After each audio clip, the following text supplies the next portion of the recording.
Hi friends, welcome back to my channel. I thought it would be fitting that I look a little banged up and beat up because we've got a bunch of banged up and beat up products to talk about in this trash talk. Once again, there are too many things in the bucket, so I need to empty them out and stop seeing that stuff in my life. As usual, I will leave timestamps down below so that you can jump around to your preferred category, but I'm gonna go ahead and start with the makeup items because I do have a bunch to talk about. Alright, first one is boring, but it's my e.l.f. Daily Brush Cleaner in the jumbo little tub here. I really enjoy this. I spray my brushes every day and wipe them off onto a washcloth to keep them sanitary and also to remove any color on them. I think the stuff works super well, and ever since they went to the bigger bottles, I don't whip through them as quickly. I have this item that I am decluttering. It's the Hard Candy Glamouflage Heavy Duty Concealer.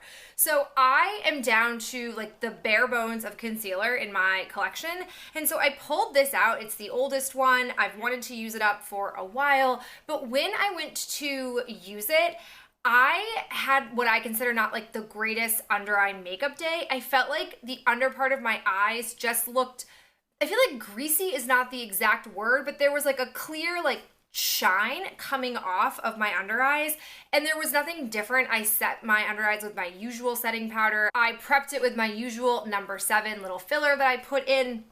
The only thing different was this, and I did not like the look of it.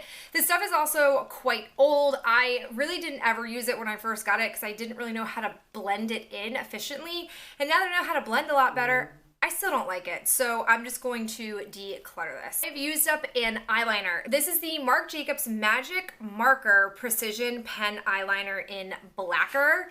This was lovely.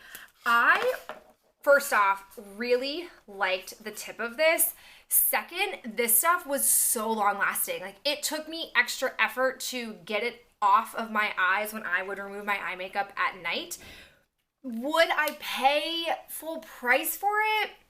I don't know. Marc Jacobs is really expensive, and I feel like I'm typically satisfied with a lot of my cheaper drugstore brand ones that I buy, like the NYX Super Fine. I think it's the Hella Fine liner. Like, that's also good, but I was sad, really sad when I used this up. And I have to say, haven't had it that long. I got it right after Christmas, and I didn't like dedicate my soul to using it, and I used it up pretty quickly. So I'm not sure if the full size would get used up that fast. So I don't know. I liked it, but I'm just not sure I want to live the lifestyle where I buy expensive liquid liners. I've got some foundation products to discuss with you. I've been on like a mini kick lately. I've just been really craving the idea of like using stuff up. So I've been gravitating more towards smaller stuff, and I have 3 deluxe size or sample size foundations that I use. The first is this Dior Backstage Face and Body Foundation in 1N. A few thoughts about this. First, I don't love the like plastic paddle to remove the product. I don't know if the full size has the same packaging, but I feel like for the sophistication of the Dior designer brand, they should have better packaging than this. Second, it was a little too dark for my skin tone, so I did have to lighten it a tad, which is not a huge deal, but I really prefer in this day and age to find a foundation that just matches me without any sort of special fluff or circumstance. But aside from that, I liked the coverage of this. This is very much of like a soft blurring foundation. It's long lasting. Like, I really did enjoy it, but I don't know if I would buy a full size if the packaging was like this. I definitely wouldn't, and if I didn't have my color, I definitely wouldn't. So it seems like I probably wouldn't buy this, but I really enjoyed the sample of it. I also have a mini of the Benefit Hello Happy Soft Blur Foundation. This is in the shade 2. And it's a light medium coverage liquid. I have the full size of this in 1, and at the time I wasn't sure if I was 1 or 2, so I bought the mini in 2 and then bought the full size in 1, and I figured like this could be like a good test out. I have to say I'm definitely 1. This is a little bit dark for me and it tends to oxidize a smidge, but I love the look of this. It's very soft, it's very blurring. In the summer I had like a hair of a tan for most people, and this worked well for that, but I went through it super fast. So I would definitely say that the samples, which I'm not that surprised by, but the deluxe size are really not a good value for your money. You're better off just going to Sephora and getting a sample and then deciding what color you are, because this is really terrible value and I didn't get a ton of use out of it before it was gone. The last one that I have is my first ever stick foundation. I have had the sample for a minute. This is the Hourglass Vanish Stick Foundation and I have the color Shell. You can see it a little bit in here. I have never really used stick foundations. I was never really into the like kabuki blending brush buffing type of effect. Once I found a Beauty Blender sponge, I stuck to that and didn't ever really stray. And so when I got this, I knew immediately I wanted to test it out for buffing method, but I also knew that this shade, Shell, even though the name Shell, it's too dark for me. And so I waited until this summer when it's not necessarily the biggest deal if my foundation doesn't totally match my face because I'm not doing a lot of like 9-to-5 job stuff, and I also thought I might be a little bit darker. That was true. This worked better in the summer for me. I really did like it. I liked the coverage. I liked the look of it. I thought it was nice on my skin, but I plowed through this. It takes a lot of product to blend your whole face and like get your whole act together, and I feel like for how expensive this is, I would demolish this, and it would not be the biggest bang for your buck. So I feel like if you like stick foundations, you like this coverage, it's worth it for you, but just know you'll probably blow through it pretty fast, and it's not cheap. Hourglass products are not cheap products. All right, makeup is done. Let's talk wax. I have one candle. This, I don't know the name of it or much about it. This is from Hill House Naturals. I won this at a bridal shower I went to. I won this lovely gift, and so I decided to burn it. It was a dirty burning candle, lots of soot, and the smell of it was fine, but I don't know, I just wouldn't go out of my way to get it again. It was just like a generic type scent. It didn't have the greatest scent throw, and again, dirty burn, so sort of matte on that. I've also still been focusing a lot on wax melts. As some of you guys know, my mission previously has been to hunt down the oldest Super Tarts wax melts in my collection and melt them. I'm happy to report that I'm pretty sure I've accomplished that mission and can now stop obsessing over Super Tarts in particular. But I did melt Rosemary's Baby, which I want to say, but I could be wrong, is a part of Twilight, like their Twilight line. I don't know, but I feel like I've heard a lot about this. The profile of this is bedtime bath, rosemary mint, and herbal lavender. So I'm not gonna lie, I'm not a big lavender fan, and I wouldn't say I loved the scent of this. It was better warmed up than I thought it was going to be, and I didn't dislike it as much as I initially thought I would, but I would not buy this again. I got this in a D-stash. I feel like this scent is sold out a lot on their website, and so I do not want to compete with people. I'd rather have someone have this who likes this scent. So if you like rosemary, mint, and lavender together, this would be very appealing for you. The scent note, super strong, super long lasting. This lasted me nearly a week and a half. We're talking like 3 to 4 hours a day for a week and a half. So a really long time for performance. So that was really awesome. Next up, I have Elm Street, which is pumpkin creme brulee, toasted marshmallow, and sweet cornbread. Delicious set of scents. Oh, this was so nice. I really enjoyed this.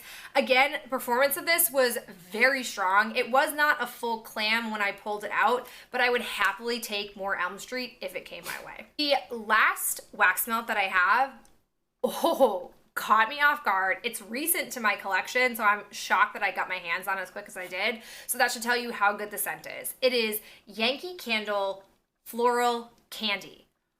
Oh my God. I was at Walmart and I told myself I shouldn't walk down the wax aisle, but I did it anyways. And this was a scent that I was like, wonder what floral candy is like. And I picked it up. Sweet Jesus. This is such a good scent. I really, really enjoy it. I don't know like what the exact notes are, but it to me is very much like a lovely perfume scent. Like It was awesome. I did one of these cubes at a time and instantly got a smell off of it. It didn't take long for it to melt at all. It filled up our entire bedroom. It was so long lasting. I am pretty gutted that I don't have another one of these. I may actually swing by a Walmart to see if they have any more because I don't know if this was seasonal. It doesn't strike me as particularly seasonal, but it was juicy. It was delicious. It was like a really relaxing, refreshing scent. I don't know. I just loved this.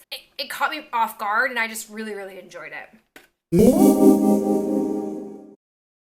Let's move on to Impress nails. Again, I've been focusing on trying to work through sets that I've already used one time and I'm trying to get a second use out of, so that's why I have more than usual.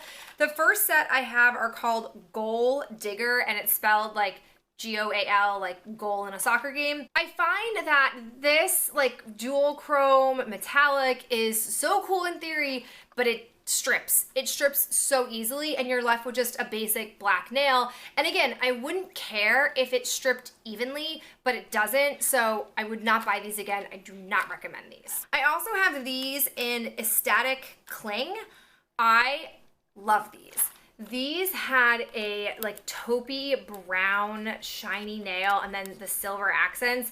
Could care less about the silver accents. Really loved the taupe. I desperately wish that they would come out with just a set of these taupe ones. I'm trying to see if Dashing Diva or Impress comes out with them because I will probably buy multiples. I really love this like brownie taupe color in the fall.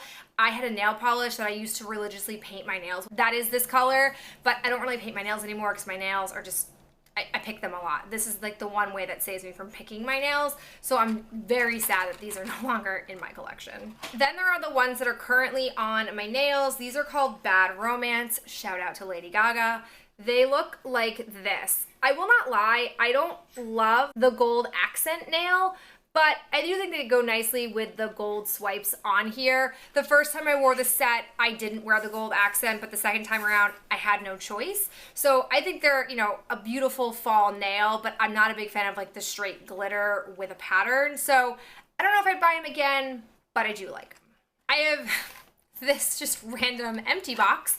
These are called Rocket, and they were a French manicure nail. Again, classic, easy to use, liked those. We have two from Dashing Diva. These are called Pretty Please, and they have basically two types of chrome finish nails. I have the same complaint with these as I do with Impress. The chrome finish just strips off unevenly, and I'm not a fan of that, so I will not buy any more metallic nails from either company because neither one of them performs the way I want them to. And the second one that I have from them is Classy Lady, and it's just a silver French manicure. Again, classic, simple, really do like these. We now come to our final category, the head to toe body skincare category. First thing I have is this body wash. It's the Olay Fresh Outlast Purifying Birch Water and Lavender. I keep a body wash at my parents' house in Maine along with a shampoo and conditioner, so I don't have to worry about like bringing those every time. So we finished this up after our last journey up there. It's the most generic, my least favorite of all of them. Would I get it again? Maybe, but it wouldn't be my first choice. My only complaint with Olay, because I do love their scents, is that the formulation is quite watered down compared to Bath & Body Works. I do prefer a bit of a richer or thicker type of formulation, but the scents on here are pretty good, so if you find a scent you like and that formulation doesn't matter to you, definitely recommend. I've got two of the Summer's Eve freshening sprays. I have Sheer Floral and Tahitian Sunset. These are decent. I don't love some of the scents because I feel like they're really strong, but these ones weren't terrible, and again, I swear by this stuff. Got another set of my vitamins. I swear by the Ollie, the Perfect Women's Multi. These are 90 gummies, which is a 45-day supply. I tend to find them relatively easy couponing at CVS for a reasonable price. An odd item, this is for Fortune Cookie Soap. It's the Unicornia Cosmic Unicorn Jelly Soap. Had this for a while. I don't really understand jelly soap. It's weird to me. And this was like a huge brick inside of here. And I recently got another set of jelly soap, but it was cut into smaller cubes. And I was then inspired to cut this into smaller cubes. I know it technically says that you can pinch off a bit, but like, I don't know, I don't pinch. It's just weird to me. So I cut it up and I used it. But I feel like it like doesn't last very long. Like it starts to sort of break apart after just a couple of uses, and like it's just a weird texture to me. I don't see the appeal of jelly soaps. It's again under the same category as like shower bombs. It seems like nice in theory, but just give me a bar of soap. I don't know. I use it to use it, but I would definitely not seek this out. I have a hand sanitizer, Awesome Forge cookie soap. This is called In the Loop, and it smells exactly like Fruit Loops. It is uncanny. It will make you want Fruit Loops. I very much enjoyed this. I really like their scents. They are strong, much like Bath & Body Works, but this one was delightful. I've got a face wash. This is my oil-free acne face wash, Pink Grapefruit from Neutrogena. I really do like their face washes, but I had a thought recently. I know that lemon isn't the greatest for your skin, and citrus in general isn't really good for your skin. It made me wonder why I thought a grapefruit cleanser would be good for me. I've used this stuff on and off for years, since I would say college. I really became hooked on this. But I recently was at CVS looking to replace this, and I bought something new that they came out with, and I'm testing that out, which doesn't have grapefruit in it. Which, side note, this was a weird experience for me. I finished this stuff up, and I like went to the hoarding closet like I normally do, like pick out my next thing to get. I didn't have any cleansers. Didn't have any. Didn't have any samples, didn't have any full size. And it was just like this really weird moment where very rarely does that happen. And I like had to go to the store. Like it was necessary for me to go to the store to get more cleanser. I don't know. I probably sound bananas because probably most people, that's what they do. They run out of something, they have to go to a store. But that is not my experience, or at least not for the last like 4 or 5 years. So that was a cool feeling, but also like a weird feeling because I'm just so accustomed to always having backups of stuff. So I don't know. Long story short, I used this up. Not gonna buy it again. I'm trying something new from the line. I have a Garnier Fructis Strengthening Treatment 1-minute hair mask in banana extract. I was using this basically as a like detangling conditioner during hair curling season. It was fine. I got tired of the banana scent pretty quickly. Wouldn't buy this again. I don't think it's really like a great hair mask. I also used up the Briogeo Be Gentle, Be Kind Kale and Apple Replenishing Superfood Shampoo and Conditioner. It's hard to tell after one use, but I didn't dislike using this sample. I have another holy grail lotion to talk about. This is the Malin and Getz Ingrown Hair Cream. This is a 3% glycolic acid. I use this very particularly and pointedly and didn't have a single ingrown hair while using it. I tried to rebuy this and it was not available, so I don't know if they stopped making it, which I pray to God they didn't, or if it was just out of stock and they're gonna restock it soon. But if you struggle with ingrown hairs, this is the magic juju for you. I have a cleanser. This is the Murad Skin Perfecting Lotion. This was unintentional. I got this for Christmas. I had asked for the acne solution like serum, and my mom ended up getting me this, and I couldn't return it because she didn't have a receipt. And so I was like, whatever, I'll just use it. It's fine. It's a good sunscreen, and I feel like if you're somebody who is allergic to SPF or doesn't want SPF in their moisturizer, this is great. As someone who prefers to have SPF in their moisturizer, I don't want to have this again. It was nice. I used it up. My same feelings about this as I'd had with my serum. I love how the packaging just naturally drips the product all the way down and you get every drop without having to really work for it, which is rare, I feel like, with a lot of packaging. And so packaging is on point. Product is good. It just, I would prefer something with SPF. I have 2 eye cream samples that I've used up. The first is this Lancome Youth Activating Smoothing Eye Cream. This was a nice and rich cream, but I didn't love the scent of it, and I would just prefer to stay with the Belief cream. And then I used up another one of the Ulla Hendrickson Banana Bright Eye Cream. This is also nice. I think this could be a fine summer alternative to the Belief Eye Cream, but for the colder months, I don't think it is like juicy enough to extra moisturize my dry under eye areas. All right, guys. That is it for me and this round of trash. I hope you enjoyed hearing my mini reviews on each of these products, and I'll talk to you in my next video real soon. Bye.